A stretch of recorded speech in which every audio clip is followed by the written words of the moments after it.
Alors on est à Guise, c'est l'ancienne école Madagascar, donc une école filles-garçons de la commune qui a été laissée à l'abandon pendant une dizaine d'années, qui a fait l'objet d'un projet de réhabilitation pour devenir une bibliothèque dans les années 90, qui a connu un sinistre, ça s'est arrêté, à l'abandon, donc en 2019. Il n'y avait que la partie existante en piteux état. La première étape, ça a été de répondre à la commande, répondre à leurs besoins en termes de capacité d'accueil, de pièces, d'accessibilité, de sécurité incendie. Seconde étape, c'est un bien à rénover, donc on avait un existant.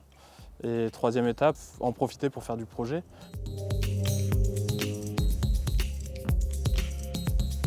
L'approche architecturale a été vraiment de valoriser à la fois le patrimoine, d'avoir la construction la plus frugale possible, la plus petite et la plus optimisée possible. On est à l'aise avec la construction bois, avec les savoir-faire de la construction bois. C'est des ouvrages en chantier qui sont rapides à mettre en œuvre, qui font appel à des savoir-faire qu'on ne peut pas délocaliser. Esthétiquement, le bois, c'est un matériau qui ramène de la chaleur là où d'autres sont un peu moins chaleureux. Et le bois paille, on voulait une extension qui puisse être en équilibre avec la masse du bâtiment existant, qui a des grands ébrasements, des murs en briques de 36 cm. Les murs de paille sont des murs qui font minimum 36 aussi à la dimension de la botte de paille. Et ça nous donnait un peu cette largeur d'ébrasement et cette sensation de masse qu'on est venu évider pour venir créer des relations au paysage.